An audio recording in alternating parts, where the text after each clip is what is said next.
guys, it's Andrea and welcome to this week's episode of Nap Time Chronicles. Today we are talking birth control.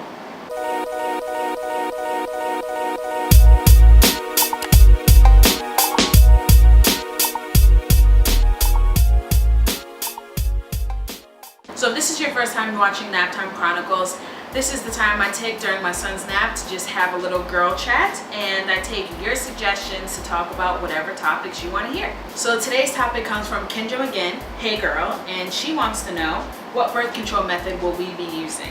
So this was perfect timing because we were just starting to have these conversations. Our 6 weeks are coming to an end of no sexy time. So we're trying to figure out what is going to be our mode of protection against having another Michael before we want one. So a little background on me. A lot of you found my channel because of my two most popular videos where I discuss how I got pregnant with irregular cycles. So for me, it was very important that I wasn't choosing any contraceptive that was going to impact me hormonally. So that pretty much takes those little pills out of the picture. The main factor to my irregularity was the fact that I took a Plan B pill, and from that moment my cycles never returned to a regular state. But prior to that, I took birth control for years and years. I started birth control when I went to college, and I always had issues. I went an entire summer without getting my period.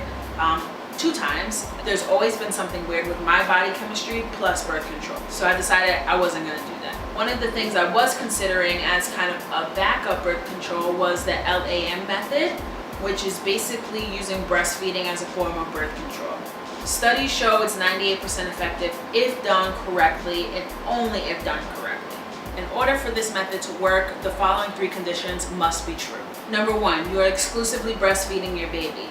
Technically, that does not include pumping. I've seen some accounts where pumping does work for this method, but in order to get that 98%, I would say you have to be feeding your baby exclusively from the breast. The reason why that's important is when your baby is suckling at your breast, it suppresses ovulation. So it releases a hormone that suppresses your ability to ovulate, and if you can't ovulate, you can't get pregnant. So that one is very important. I wouldn't really risk it with pumping. I would say exclusively via the breast. Number 2, you still haven't gotten your period. Because if you got your period, that means you're ovulating, so you're out. And number 3, you have to have given birth within the past 6 months. So since 2 out of those 3 conditions are no longer true for me, I cannot do the LAM method. So I was not able to exclusively breastfeed my baby at first because he had latching issues. So I was pumping and bottle feeding, which during that time period where I was pumping and I wasn't pumping as frequently because I have such a large supply, during that time I ovulated and I am now menstruating. Cheers! So that method is sayonara. So that didn't really leave us with a lot of choices because I don't want anything that's going to impact me hormonally. We don't want to do any kind of barriers like a diaphragm or condoms or anything like that. So we have decided to do natural family planning. Now for me, this is going to be very reminiscent of when I was trying to conceive, because it's kind of the same exact process, except instead of trying to get pregnant, you're trying not to get pregnant, girl. So I'm going to track my fertility naturally, and I'm going to avoid having intercourse during my fertile window. So in order for me to track my fertility cycle, I will be monitoring my cervical mucus, which is your vaginal discharge, which changes throughout your cycle, and I will be temperature. So how does your cervical mucus change throughout your cycle? So there are 3 types of cervical mucus, and then there are times where you have very minimal, barely noticeable cervical mucus. So type 1 of cervical mucus is like school glue. So that is when your cervical mucus is white, it's thick, it's creamy almost. Some people have texture in there. When you are experiencing school glue cervical mucus, that is believed to be when you are least fertile, because your cervical mucus acts as a lubricant for the sperm, and when it looks and feels like school glue, it's very difficult for sperm to be able to travel through it. The second type of cervical mucus is watery. It's very slippery, doesn't have any color, but it's just very wet to the touch. This is more fertile than school glue, but not the most fertile cervical mucus that you can have. The third type is an egg white consistency. It tends to be clear and it's stretchy. You should be able to stretch it between your fingers like this. And that is the most fertile cervical mucus. When you have that, that usually means that ovulation is around the corner. Now, if you're someone like me, my body tries to ovulate a couple of times before it actually does. I don't know if my body is still going to do this or not, but my body would ramp up for ovulation and then not ovulate and start over again.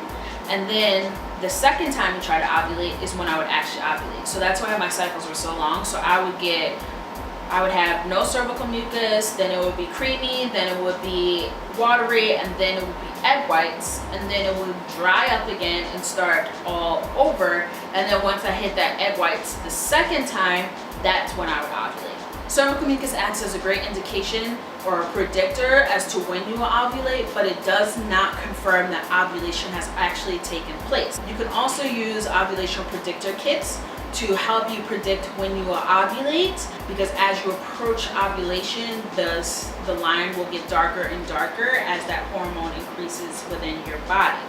But again, with OPKs, you cannot confirm ovulation.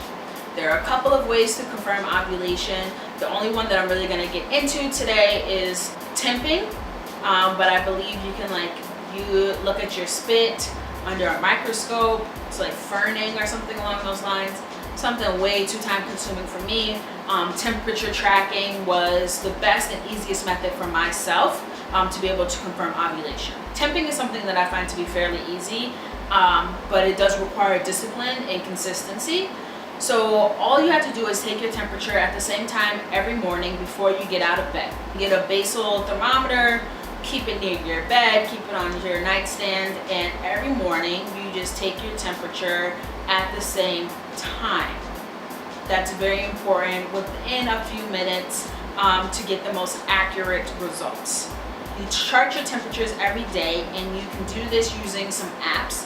I like Fertility Friend or the Period Tracker apps. I prefer Fertility Friend for temp tracking because it's a lot more accurate in creating your fertile window.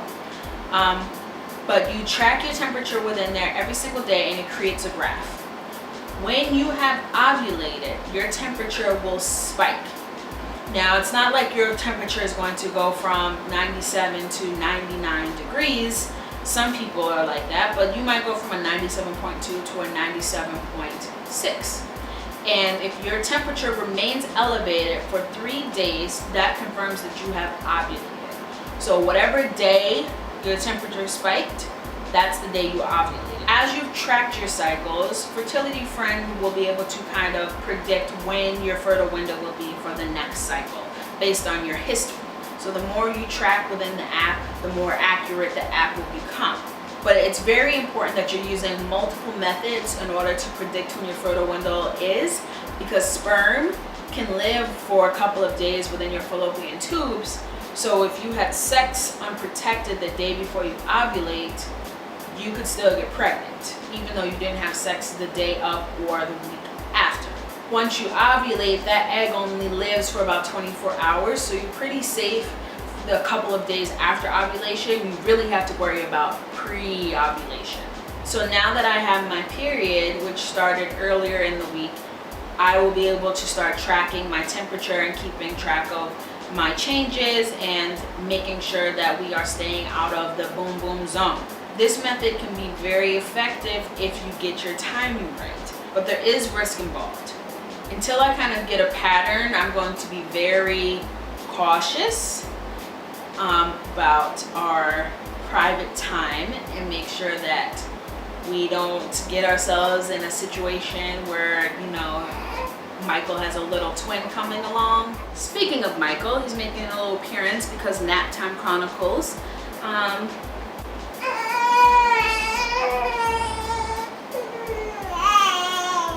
Nap time seems to be over. Oh, my baby. But that was just in time because I was pretty much wrapping up this video. So the most important things for you to remember if you plan on doing natural family planning along with us is you have to be diligent and consistent if you want this to work. Feel free to ask any questions you may have. You can ask them in the comments down below, or if you want more privacy, feel free to email me. My email is down in the description and I'll answer it to the best of my ability. So that's it for this week's episode of Naptime Chronicles, and I'll see you next time. Bye. Latch, you know, what are the different techniques for breastfeeding. So I felt prepared going into the situation until I was holding him and I was like, what?